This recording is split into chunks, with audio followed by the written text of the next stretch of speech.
Actually जब ये घटना घटी और उनके पेरेंट्स नीचे आके चिल्ला रहे होंगे तो हमारे 2 बच्चे हैं, उन्होंने आवाज़ें सुनी, उन्होंने बताया कि ऐसा कुछ हुआ है कि आवाज़ आ रही है बहुत ज़ोर से। तो बाहर आके देखा तो ये हादसा एकदम हो गया और सिचुएशन इतनी ज़्यादा हाइप थी और लोग इतनी भीड़ लगा रखी थी तो हम लोग वापस चले गए। सुबह आके मैं उनके घर भी गई थी तो घर का अंदर का माहौल हमें ऐसा कुछ नहीं लगा जो बताया जा रहा है कि ये चीज़ें हैं वो लगा रखी है कुछ गेम से रिलेटेड, ऐसा हमें कुछ नहीं दिखा। बस हाँ, रोना धोना चल रहा है छोटे छोटे सारे कुछ लोग। मेरे सवाल हैं। ये कहा जा रहा है कि वो गेम खेलती थी, कमरे में अपने आप को बंद रखती थी, कई सारे सामान जो हैं वो बहुत अलग अलग रूप में थे, ऐसा कुछ आपको दिखा? नहीं, मुझे घर में अंदर ऐसा कुछ नहीं मिला ना दिखा है। सारे लोग बस बैठे हुए हैं और घर बिल्कुल साफ़ सुथरा पड़ा है, ऐसी कोई सिचुएशन नहीं है।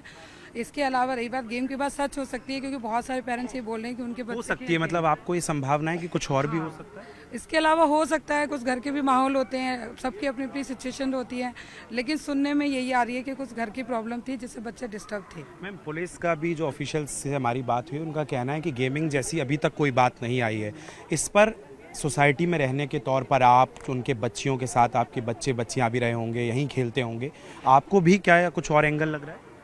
सर देखो, होने को कुछ भी हो सकता है। रही बात पर गेम भी सच हो सकता है क्योंकि मेरे बेटे ने बताया ऐसा कुछ गेम है ब्लू हेवल करके जो रात को 12 बजे के बाद बच्चे एक्टिवेट करते हैं और ब्लू खेलते हैं। हेवल, ब्लू वेल। हाँ सॉरी, ब्लू वेल। वेल, जी। हाँ, ये ऐप है।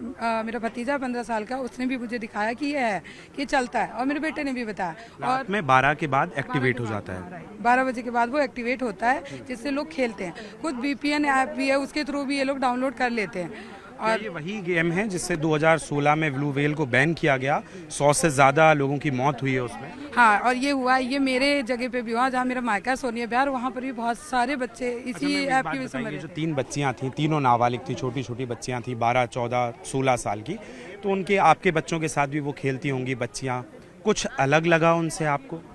हाँ, मतलब फैमिली जैसे नॉर्मल फैमिली होती है उसके अकॉर्डिंग थोड़ा सा डिस्टर्ब था कि वो फैमिली से परेशान थे। फैमिली में उनके कुछ इश्यूज चल रहे थे जिस वजह से बच्चों पर उतना ध्यान भी नहीं दिया जाता। अगर देते तो मैं सीधी बात बोलती हूँ सर कि अगर वो ध्यान देते इतना बड़ा हादसा नहीं होता। लापरवाही परिवार की कहीं ना कहीं बिल्कुल, बच्चों में रही क्योंकि है। आपके बच्चे हैं आपके घर में, आपको नहीं पता कि इतना ज़्यादा डिप्रेशन में कैसे हैं बच्चे जो इतना बड़ा हादसा हो गया। पता होना 50 चाहिए। टास्क की बात हो रही है मैम, के 50 टास्क थे और 50वां ये रहा जो बच्चियों के पिता ने हमें बताया, ऑफिशियल से जो बात हुई। तो इन 50 दिनों में कुछ अलग रहा हो कि वो शांत बैठती हैं? ये भी बताया गया कि वो जहाँ जाती थी तीनों शांत साथ ही जाती थी। इस पर कुछ आप कहना चाहें, कुछ अलग लगा हो? सर ये आप खुद बता रहे हैं ना, उसी से ही अलग लग रहा है कि 3 बच्चे एक साथ चल रहे हैं और उनको पता है 50वां टास्क था, इससे पहले के टास्क, तो उनको क्यों नहीं पता उनके बच्चे क्या कर रहे हैं। लेकिन जो पिता ने बात कही कि सिर्फ गेमिंग के चक्कर में हुआ है सब कुछ, ऑफिशियल उन्होंने यह स्टेटमेंट दिया है, इससे आप इत्तेफाक नहीं रखती हैं? आपको लगता है कुछ और भी सर है? मैं एज ए मतलब मैं खुद भी एक मदर हूँ, मेरे भी 3 बच्चे हैं और उसके अलावा मेरे भतीजे भतीजी भी मेरे साथ ही रहते हैं। मैं वर्किंग हूँ ऑलरेडी, मेरे 3 काम अलग चल रहे हैं। उसके अलावा भी मुझे मेरे बच्चों की सारी एक्टिविटी पता है कि वो क्या करते क्या नहीं करते। तो ऐसा कैसे हो सकता है कि आपको कुछ पता नहीं कि आपके बच्चे क्या कर रहे हैं। और एकदम से इतना बड़ा हादसा नहीं हो सकता, एकदम से बच्चों के माइंड में नहीं आया कि हम सुसाइड कर लें। तो ये धीरे धीरे चीज़ें चली हैं, तो इसको रोका जा सकता था अगर हम ध्यान देते। रोका जा सकता था मैम। नमस्कार दोस्तों, गाजियाबाद भारत सिटी की बड़ी न्यूज जो कि आजकल यूट्यूब पे सभी न्यूज चैनल पे छाई हुई है। तो आज मैं आप लोगों के इनके कुछ तथ्य ऐसे हैं जो मैं आपको बताने वाली हूँ जो शायद मीडिया एंड पब्लिक आपको नहीं बताएगी। मैं नीतू सिंह, मैं भारत सिटी से ही बात कर रही हूँ। और हमारा और जो अभी एक हादसा हुआ है 3 लड़कियों के साथ में जो 9th फ्लोर से कूदी हैं, ये कहा जाता है वो उनके बिल्कुल सामने का टावर हमारा टावर है जहाँ से बिल्कुल क्लियर ये सब चीजें दिखाई देती है। तो रात को 2 बजे के आसपास की ये बात है, हमें अचानक से आवाज़ आती है कि कुछ गिरा है। हम लोग भागकर बाहर जाकर देखते हैं तो बहुत सारी भीड़ थी, बहुत सारी मतलब पूरी भारत सिटी आ चुकी थी वहाँ पर कि एकदम से ये सब क्या हो गया? हमें भी अचानक से बात समझ में नहीं आई, जैसा कि किसी को भी नहीं आएगी कि ये क्या हुआ है। धीरे-धीरे जैसे रात बीती, फिर अगले दिन सुबह की बात है जब हम लोगों ने इसके बारे में ज़्यादा जानकारी लेने की कोशिश करी, तो कुछ और लोगों ने भी बताया एंड कुछ मीडिया से, कुछ पुलिस इन्वेस्टिगेशन में चीज़ें बाहर आ रही हैं। ये आपको धीरे-धीरे हम लोग बताएँगे कि पुलिस क्या कह रही है या फिर वो कूदी हैं या फिर कुछ और हुआ है। क्योंकि इसमें ये भी बोला जा रहा है कि परिवार की आर्थिक स्थिति अच्छी नहीं थी, जिसकी वजह से बच्चे कोरोना के बाद से ही स्कूल नहीं जा रहे थे। 3 बच्चियाँ हैं जिनकी फ़ोटो भी हम लोग ऊपर लगा देंगे। 3 बच्चियाँ हैं, एक 17 साल की, एक 15 साल की और तीसरी है 12 साल की। 12 साल के बच्चे और 15 साल के बच्चे ये लोग स्कूल क्यों नहीं जा रहे थे? तो इस बारे में फ़ादर से बात करी मीडिया ने तो फादर का कहना ये थे कि तीनों बच्चे फेल हो गए थे और शर्म की वजह से स्कूल नहीं जा रहे थे।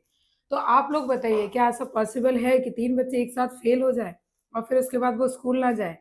तो ये बात देखिए हज़म होने वाली तो नहीं है, लेकिन फिर भी हम एक बार को मानते हैं कि ऐसा हो सकता है, तो बच्चों को दोबारा स्कूल क्यों नहीं भेजा गया? बच्चों पे फ़ोकस क्यों नहीं किया गया?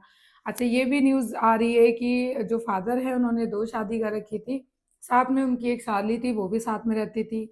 इनके 5 बच्चे हैं।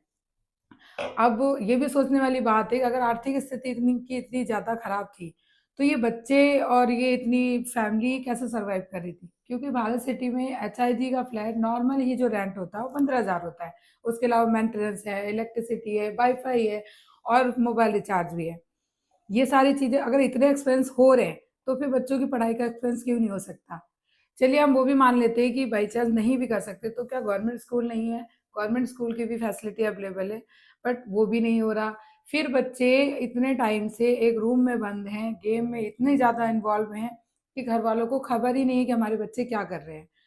तो ये बहुत ज़्यादा सोचने वाली बात है। इसका नेक्स्ट पार्ट मैं जल्दी ही बनाऊँगी। उसको देखने के लिए आप मेरे चैनल को सब्सक्राइब करें, वीडियो को लाइक करें, कमेंट करें और आपके जो भी क्वेश्चन हो या फिर आपको क्या लगता है कि इसका दूसरा पहलू क्या हो सकता है, मुझे कमेंट में ज़रूर बताइएगा। नेक्स्ट टाइम मैं इनको और भी खबर लाकर आपको देने वाली हूँ, क्योंकि हम पड़ोसी हैं, तो हमारा फ़र्ज़ है सच को बाहर लाना।